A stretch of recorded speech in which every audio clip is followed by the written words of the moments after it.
how to kosher dishes for Pesach. First of all, today when the dishes are fairly cheap, so anyone that is able to afford it, it is much better recommended to buy new dishes for Pesach.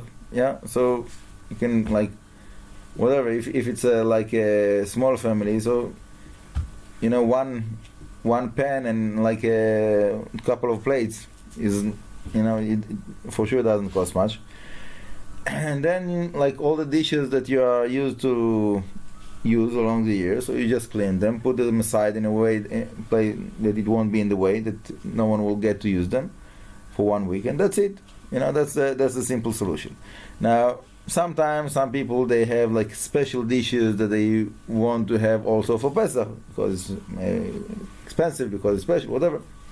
So then you have to kosher them. Okay. Now, koshering vessels is not so simple.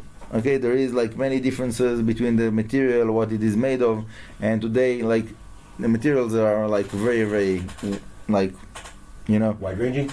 For example, Duralex glass, it looks like glass, but many rabbis are claiming that because it has like within the molecules some particles of like iron and whatever, like stainless steel, whatever, I don't know exactly what, so it makes it that it's not a regular glass anymore, so you can't kosher it like glass. Okay, now, so what I'm saying is like the old-fashioned kind of dishes, what we know from the Gemara. And all of those new things like plastic and like Duralex and like things like that, so the stringent opinion is relating to them like clay that cannot be koshered. Yeah? So even if it's totally clean, and even if you put it in a boiling pot of water, still it won't be kosher. Okay, there is like, if it does like a special need, so there is a opinion that says that after you wait 1 year, there is a rabbi that his name was Rav Tzvi, is the father of Rav Yaakov Amdin. So his name was Rav Tzvi Amdin. Yeah, he wrote a book that is called Chacham Tzvi. So he writes in his book that dishes that you didn't use for a whole year, you can use them. It becomes to be kosher because like there's nothing left. If it was like clean and was put aside for a whole year, you can use them. Yeah. So if somebody have like the chinaware of his grandmother, for example, you know, that is like very expensive, antique, whatever, he really wants to use it to give her the merit, I don't know, like there is, like I heard all kinds of stories like that. So then like there is something to rely on, okay, if it's something that is very important for someone, but it's not, I can't say that it's like smooth for all the opinions, you know. There is opinion like that is lenient, but it's not so like I said, if you want to make it will be smooth for all the opinions, the best is to buy new ones. Okay, if you want to kosher it, so let's say if it is metal, yeah, pure metal without all kinds of coats of how they call the Teflon, and they have the like iron that is with color, cast iron, black. No, that's also, but I was talking about like all kind of colors that they put today. You have like silicone? No, not silicone. Anyhow, all kinds of different things that they put on top of the iron. So then it makes it that it will be like clay, because like all of those things we don't know what's the law of them, so we treat it like clay. Okay, but if you have something that is like simple pot of stainless steel or iron or something like simple metal that is not all kinds of different coatings, so then if it is clean, spotless, and also the handles, yeah, you take them apart and you scratch like all the all the dirtiness that is like under those, with taking out all the screws and everything, and even then sometimes you have on the end of the pot it goes like this, the end of the pot, the edge. Yeah. So then you have like something like that is stuck inside, like so to remove that as well. And if you want to make even more sure that nothing left, so there is a rabbi that he told me to blowtorch that, like, those sides of the pot, So that's what I'm saying, that it's difficult to do it like right, that it will be right for all the opinions. If you have glass that is really glass, okay, so there is for Sfaradim it's very easy. Okay, for Sfaradim just wash it and it's done. Glass that is really glass. But I'm saying, like, what is glass today? Is that the real glass? I don't know what it's made of. I don't know what they put inside. They're doing all kinds of material that it will be stronger, and it's good. But I remember, like, when I was a child, so you drop a glass on the floor, that's it, it's broken, Today, many times it falls on the floor and it doesn't break. Baruch Hashem. But I'm saying, it's not the same material. It's not the same material. They're doing all kinds of things. They're putting in all kinds of things. So it becomes to be complicated. Anyhow, but if it's for Ashkenazim, treated or something, what? If it's heat treated glass, or as long as it's real glass, then it's fine. Yeah. For Ashkenazim, for koshering the glasses, so it depends. If it is glasses that is for hot usage, so it should be like boiled, to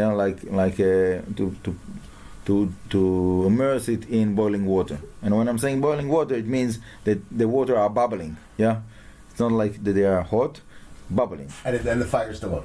And it's on the fire, and the fire is on. Yes. Okay. Try not to burn your hand.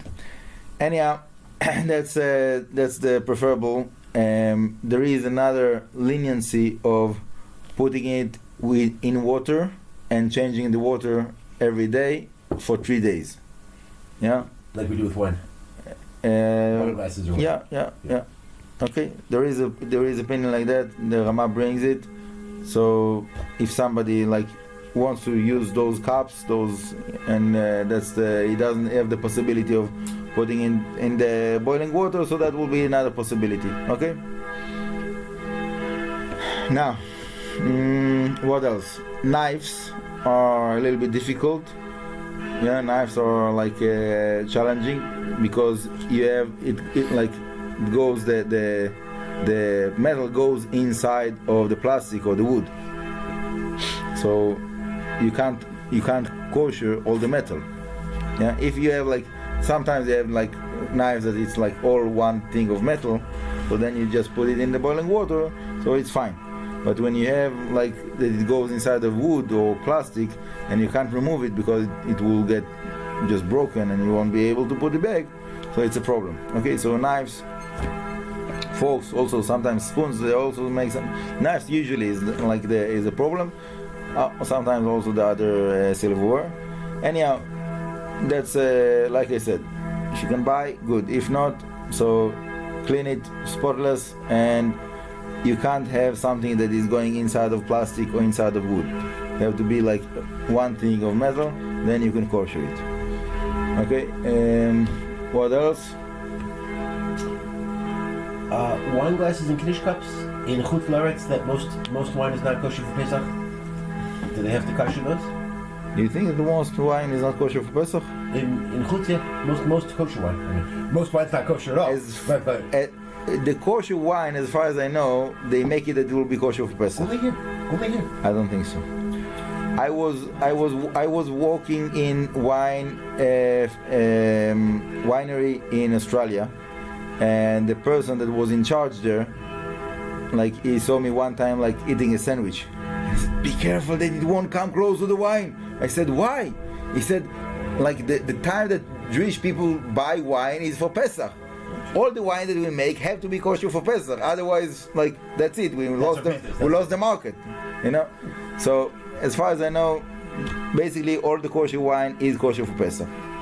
Maybe I'm wrong, as far as I know. Anyhow, bottom line, if you have a situation like that they had wine that was not kosher for Pesach, and they want to use this cup in Pesach, so the truth of like real, like just simple halacha, it shouldn't be a problem, because the wine, even though like it's a question about drinking that wine in Pesach, but to say that it was, like, what does it mean that it's not kosher for Pesach? It means that they were not careful about chametz in the wine, but it doesn't mean that the wine is not wine. It's not whiskey.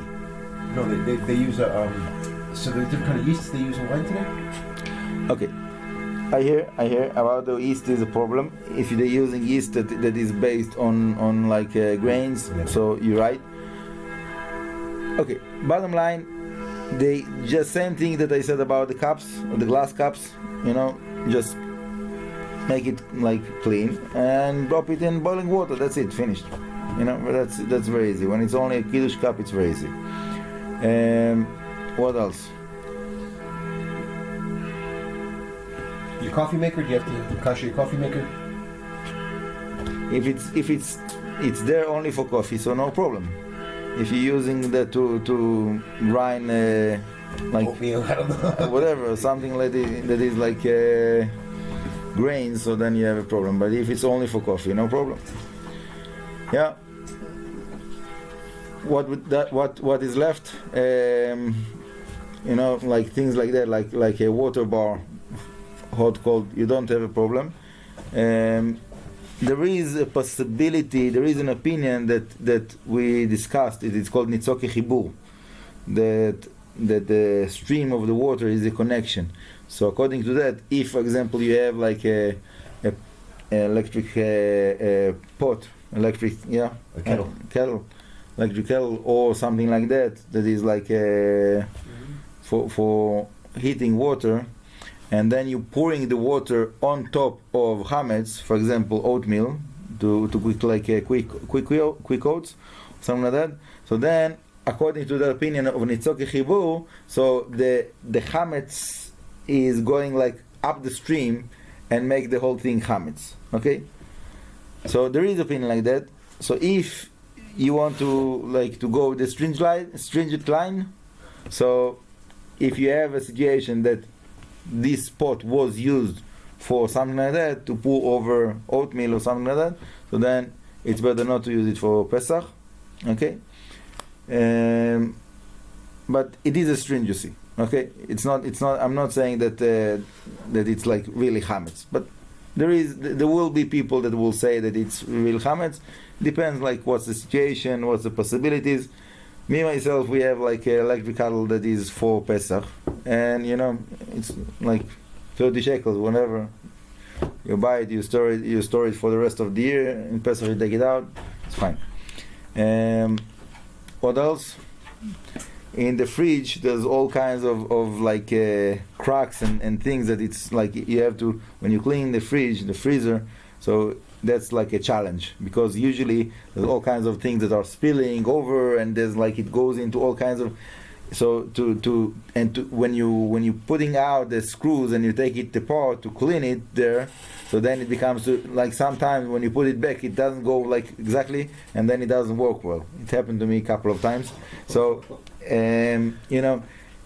one solution is to clean it as the best you can without taking parts away, and then put foil around it. Yeah, that's many people. That's what they do.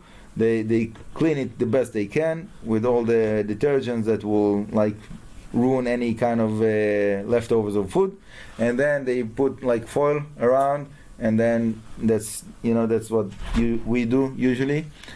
So when you have something that was like spilled over in some kind of a crack inside of the fridge, it's not gonna jump out through the foil, right? So it's there. You nullified it.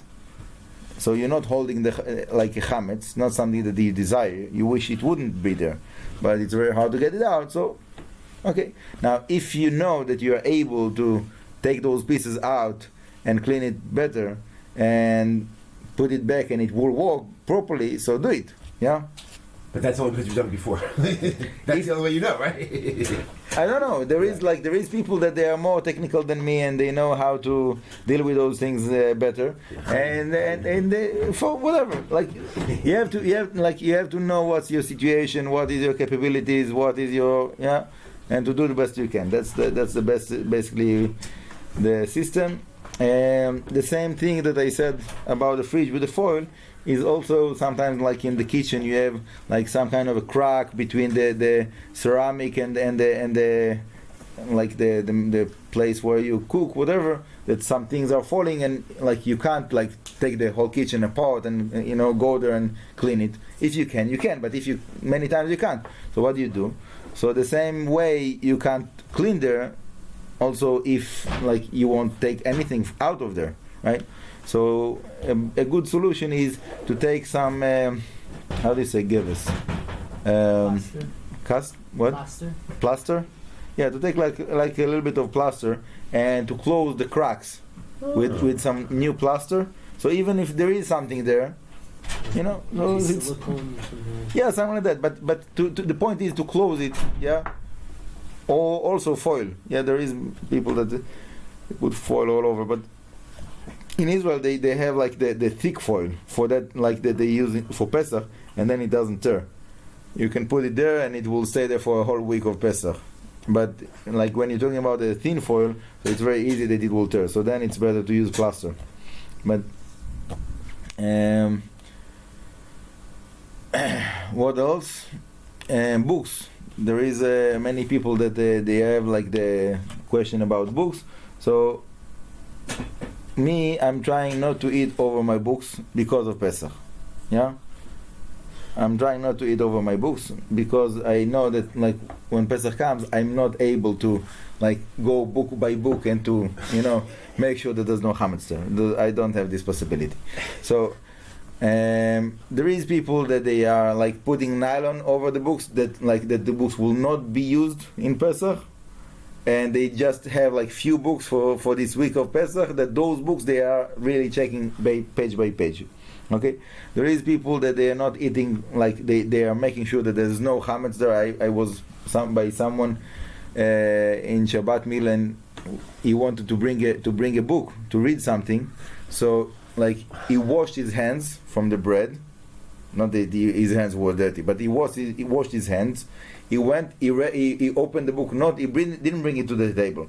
Read it next there, close it, put it back, and then came to the table. Didn't want to bring it to the table. He told me, for Pesach, I don't want to have like I know that my books are clean for Pesach. Okay? So that's it's a good thing to do. Now, if there is someone that is eating over his books, and sometimes like many times with the benchers, that you're saying Birkat Hamazon from, or Siddur that you're saying Birkat Hamazon from, so there, like many times there is like little crumbles and that falls inside. So for those, it's better to have like new ones for Pesach. For Birkat Hamazon, I'm using the Agada through the week of Pesach because you have the Birkat Hamazon there. So inside of the benches, so put all the benches aside in the place where you the clothes that you're not going to open in Pesach, you close it there. And for the Pesach week, so you use the Agada for Birkat Hamazon. Yeah. But you don't have to sell your benches to a goy. You don't have to sell your benches to a goy, but it's good to sell all the chametz that you have for a goy. Yeah. So that I don't know what it's going to do with the crumbles of the bread inside of my benches. But that's not the point. By the way, if you already mentioned it, so there is a like interesting idea that the Chazon Ish writes that if you sell your pots to a goy, so then when you like after Pesach you have to take them to the mikveh, right? So you have to make sure that you're selling only the chametz and not the pot. Okay. The problem is that like the chametz that is absorbed inside of the pot, like it doesn't have meaning without the pot. So how can you sell something that doesn't have meaning, right? Okay, so that's or something that's attached to something else.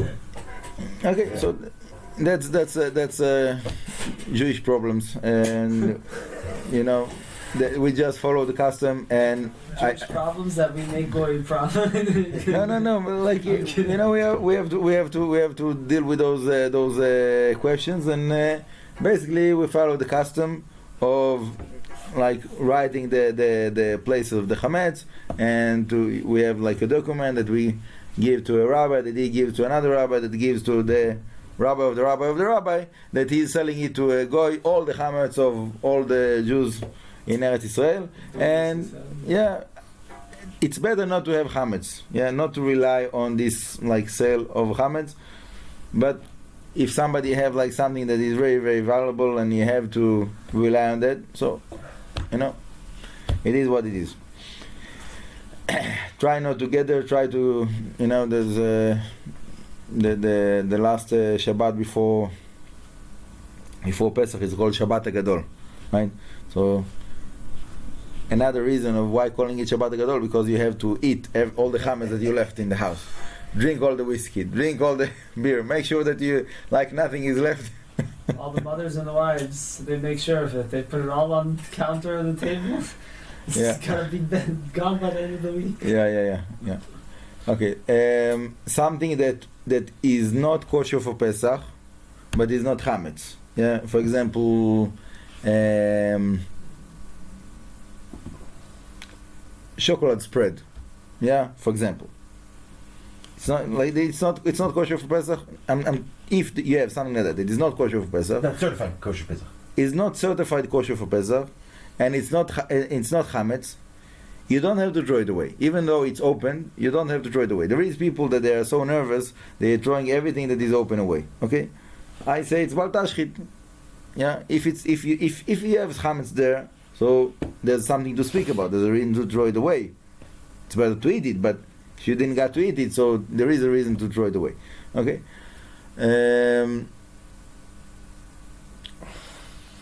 So all of those different things, you put it in a closet that you're not going to use in Pesach, and you close it, and you do the mechirat chametz for maybe there is a chametz there because it's not kosher for Pesach. So if it is, so it's sold for the non-Jew. Fine. But if you have a possibility of use it or give it to someone that will use it, so it's better. We had I had one Pesach that I put all those things that there was chametz mixture there. I put it in one box, and there was an Arab constructor that was walking in the next door next to me. I told him, look, I want to sell you this box in 100 shekels. Do you want to buy it? And he looked on the box, and he said, yes, I want to buy it. And he gave me 100 shekels. I gave him the box, and he was working with Jews for many, many years, so he knew the whole thing of Pesach. He knew, but after Pesach, I told him, look, if you want, I'll buy back the box from you. And I gave him another 100 shekels. I took back the box, and that's the best mechirat chametz, that you're not relying on something that someone that is giving to someone that is selling it to a goy that doesn't know you and he doesn't know what it is. When you're doing it in this way, but you have to mean it and he have to mean it. It's not a joke. It's not a game. What if he doesn't mean it and he just took the money and he thinks it's a joke, it's a game kind of thing? No. You have to make sure that is serious. If he didn't have the intention really to inquire the box, so it's still yours. Even if he paid you for it, even if he gave you cash, it's more of a kinyan right there. Okay. You have to have the intention to buy it. Okay. Yeah. The truth is that b'diavad, even if he didn't have the full intention to buy it, in this scenario it won't be a problem. Okay, in the regular way that they do it, that there's no you don't get any money, you just sign a paper and so on. So then if the person that is inquiring is not serious, so then it will be a problem. But when it's hand to hand kind of a bargain, so then it will be fine. I know of a rabbi in the States that made the Pesach goy go to everybody's house in the little closet where they keep the things that they sold to him. And they made him drink some of the whiskey or take some of the crackers or do whatever. They made him actually consume from every house. Yeah. To show people it's real. Yeah. Nice. I know someone that if he goes out of his house, so he leaves a key by the neighbors, and he says if the guy will come to take his chametz, so here is the key, so he can. In 20 years, he hasn't come yet. No, but we are ready. Like it's the point is that you take it seriously, okay? Even though we are smiling, but it have to be something that you mean it. Otherwise, you can't have any chametz left. If you don't mean it, so get rid of it. If you can't put yourself in that serious mode that you really mean it when you sell it, so don't leave anything, yeah. And generally, it's better not to leave anything. All of this thing of like mechel chametz is only when it you really need it. You have something that is like special, expensive. It will be hard to get, whatever. There is people, for example, that they have like a special kind of crackers that is healthy that they can't get, and it's very hard and whatever. And maybe the health food stores won't have it after Pesach, whatever. All kinds of things like that, And it's a big loss. It's very expensive. So something like that. So it's like. So that's a reason to do mechirat chametz.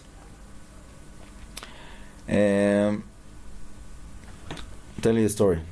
There was I don't remember where I saw this story, but there was a Jewish guy that he was living in Europe, and his business was like selling whiskey.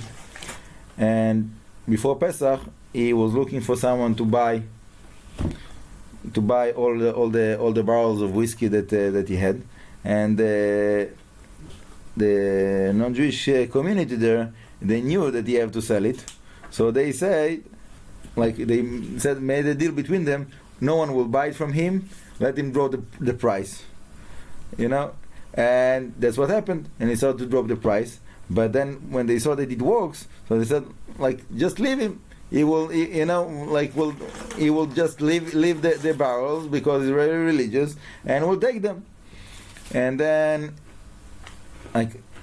he saw that no one wants to buy it, so he left it next to the. There was like a river there, so he left it there. He said, "Whatever will happen, will happen." It's hefker. I'm giving up on it. It's not mine anymore, After Pesach, he comes. He sees that the barrels are still there. He was amazed. He knew that there was people that want to take it. So, after a while, he saw one of these people that he thought that probably he will be interested to take it, and this person was very upset when he saw this whiskey seller, and so what happened? He said, "You tricked us." What do you mean? You tricked us. You left guards there. You didn't really leave it like that. He said, "What?" He said, "Yeah, we were when we came to take the barrels of whiskey, we saw that there was guards there." So the Jewish guy, he told this to the rabbi. The rabbi told him, "The Hashem sent angels that you won't have the financial loss to protect you." Wow. And that for them they saw that guards, but really it was angels that Hashem wanted to help you that you won't have the loss. And there is stories like that. It's not I told you one story, but there is other stories like that. Also in the Gemara, it's mentioned similar things. Anyhow, the point is that when you giving up, you're not losing. Hashem will take care of you. Yeah, when you're giving up for something that is mitzvah, this is the right thing to do. You have to let go, so you let go, and you trust Hashem that you won't get harm, you won't get lost because of that. Okay. Anything else about chametz and preparation for Pesach before we're getting into Pesach itself? We always have a big deal, and it's a big one located in the United States, about Play-Doh. Play-Doh. You know modeling clay? Yeah. You know what it's made of? Yeah. It kind of tastes good, from what I remember when I was a kid. Yeah. Well, It smells good. I understand.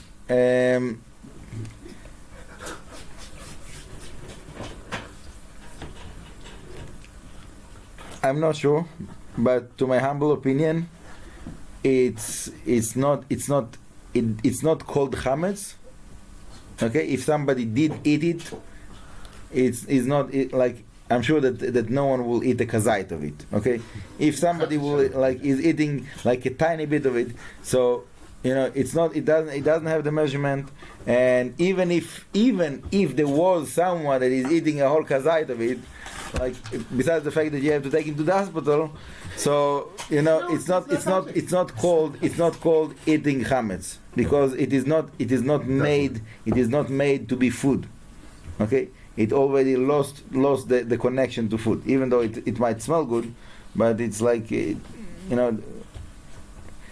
not food. So even though it was there brown is and shaped in